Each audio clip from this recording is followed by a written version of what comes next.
Chercheurs, entrepreneurs forestiers, spécialistes et propriétaires, tous étaient conviés pour faire part au gouvernement de leur constat sur l'état du domaine forestier au Québec. Le régime actuel est un peu dysfonctionnel. Il y a beaucoup de travail en silo. On n'est pas optimum, dans le fond, dans notre aménagement. Fait que là, c'est un peu ça, dans le fond.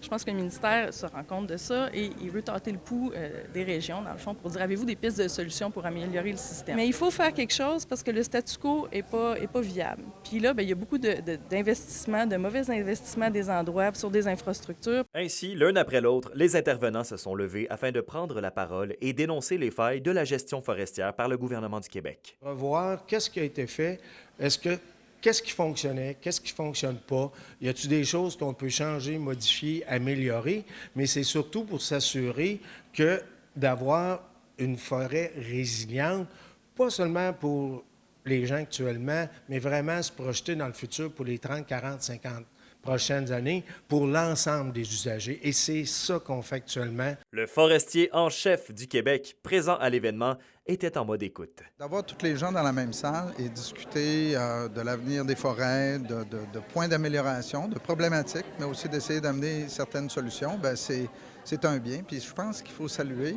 la décision de la ministre, c'est d'avoir un dialogue, d'avoir commencé un dialogue pour établir une vision de l'utilisation de notre forêt pour demain, mais aussi d'adapter nos pratiques forestières en vue de la rendre plus résiliente face au changement climatique.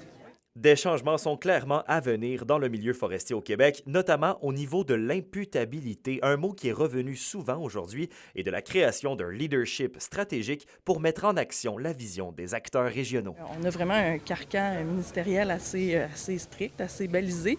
Il y a peut-être des choses, des innovations qu'on pourrait faire au niveau de l'aménagement. Puis, dans le fond, ce qui était réclamé aujourd'hui, c'est un espace pour cette innovation-là.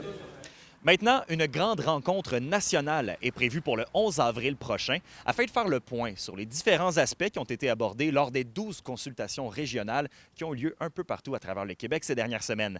Un rapport est attendu du ministère des Ressources naturelles et des Forêts pour le mois de juin. Alexandre Cabana, RNC Nouvelles, à Rouyn-Noranda.